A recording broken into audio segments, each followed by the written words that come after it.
Sabe aquela pergunta que todo mundo se faz? Por que algumas pessoas parecem ter o toque de Midas, enquanto outras, mesmo se esforçando muito, vivem contando as moedas no fim do mês?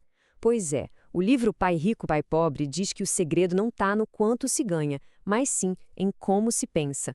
Vamos mergulhar na lição central desse livro que, olha, virou a chave na cabeça de muita gente.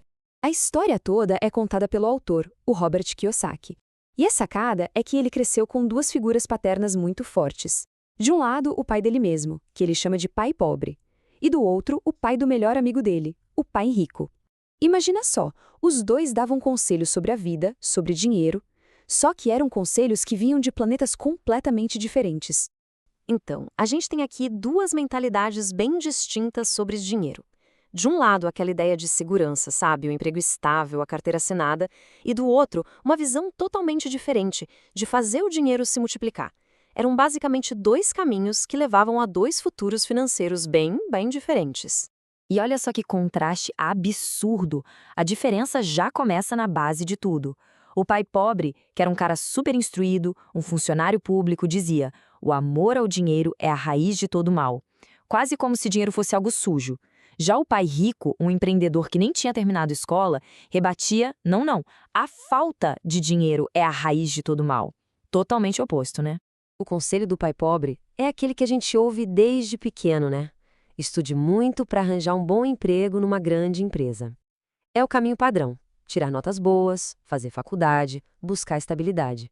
O objetivo final? Ser um ótimo funcionário. E aí vem o pai rico e vira essa lógica de cabeça para baixo. O conselho dele era: estude muito para poder comprar uma boa empresa. Percebe a diferença? O foco não era ser empregado, era ser empregador. Não era buscar segurança, era buscar controle. A educação para ele era uma ferramenta para criar riqueza, não para conseguir um emprego. Tá, mas como é que o Kiyosaki aprendeu isso de verdade, na pele? Bom, a história começa quando ele tinha só 9 anos. Ele e o amigo dele, o Mike, estavam cansados de ser os garotos sem grana da turma. Então, eles foram bater na porta do pai rico e falaram: ensina a gente a ficar rico. E a resposta do pai rico foi, no mínimo, curiosa. Ele disse: beleza, eu ensino, mas esqueçam a sala de aula, a lição vai ser na prática. A condição era que eles trabalhassem numa das lojinhas dele. A promessa era que a experiência em si seria a aula. E claro, os meninos toparam na hora. E qual era o salário? 10 centavos por hora. Mesmo para a época, isso era uma mixaria. Imagina a cena. Todo sábado, por 3 horas, os dois meninos ficavam lá, tirando poeira de lata de conserva. Um trabalho chato, repetitivo e que pagava quase nada. A frustração, claro, começou a bater forte. Depois de umas semanas nesse ritmo, o pequeno Robert não aguentou mais. Ele se sentia explorado, sabe? E o pior, não estava aprendendo nada sobre dinheiro. Foi aí que ele tomou coragem, foi falar com o pai rico, pronto para pedir as contas. Mal sabia ele que a verdadeira aula estava prestes a começar. E a reação do pai rico foi inacreditável.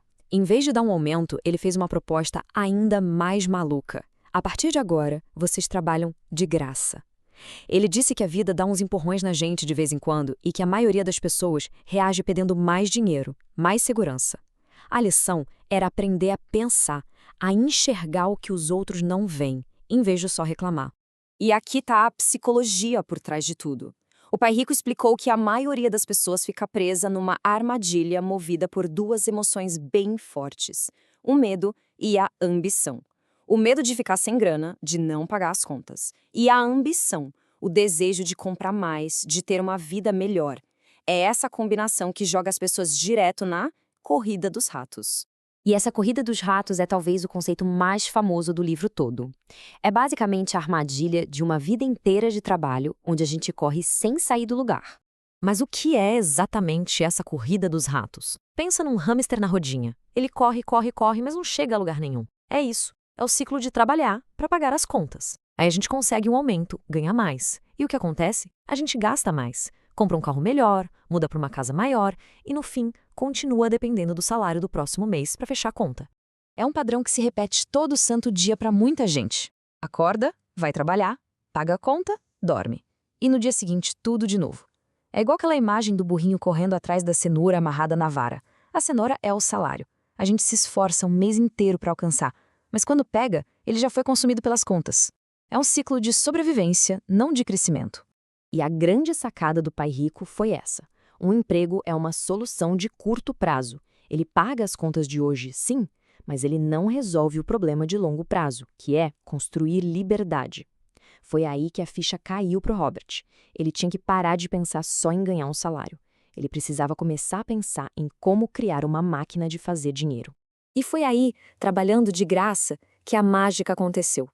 Sem a preocupação de ganhar aqueles 10 centavos, a mente dos meninos ficou livre. E eles começaram a reparar nas coisas. Começaram a enxergar oportunidades que estavam bem ali, debaixo do nariz deles o tempo todo. A grande questão agora era essa: como é que se ganha dinheiro sem receber um salário? Parece impossível, né? Mas a resposta estava ali, na lojinha, o tempo todo. Era só uma questão de observar. E o que eles viram? A dona da loja jogava fora as revistas em quadrinhos que não vendiam. Para ela, era lixo. Para eles, uma mina de ouro. Eles pediram as revistas, que não custaram nada, levaram para o porão da casa do Mike e montaram uma biblioteca de gibis. A entrada? 10 centavos. E as crianças do bairro podiam ler o quanto quisessem. Eles até contrataram a irmã do Mike para tomar conta. Pronto, eles criaram o primeiro negócio deles, um ativo que rendia dinheiro sem que eles precisassem estar lá o tempo todo. Percebe a virada? Eles não dependiam mais de um chefe pagando um salário. Eles criaram o próprio sistema financeiro deles. Pela primeira vez, eles não estavam mais trabalhando por dinheiro. Eles tinham feito o dinheiro trabalhar para eles. E essa sensação de controle, isso é o começo da independência. E tudo isso nos leva à lição número 1, a frase mais famosa do livro. Os pobres e a classe média trabalham pelo dinheiro. Os ricos fazem o dinheiro trabalhar para eles. No fim das contas, não é sobre o quanto se ganha, mas como se ganha. É sobre usar o dinheiro para comprar ou criar ativos, que são coisas que botam mais dinheiro no bolso, como a biblioteca de gibis, e não só trocar horas de vida por um salário. Isso tudo deixa uma pergunta no ar para a gente pensar. O dinheiro que a gente ganha, ele está trabalhando para a gente? Ou a gente que está só trabalhando por ele? É uma reflexão para olhar para as próprias finanças e se perguntar: eu estou na corrida dos ratos, só correndo para pagar conta? Ou estou construindo alguma coisa que gera valor, que me dá liberdade? Uma pergunta simples, mas que pode mudar tudo.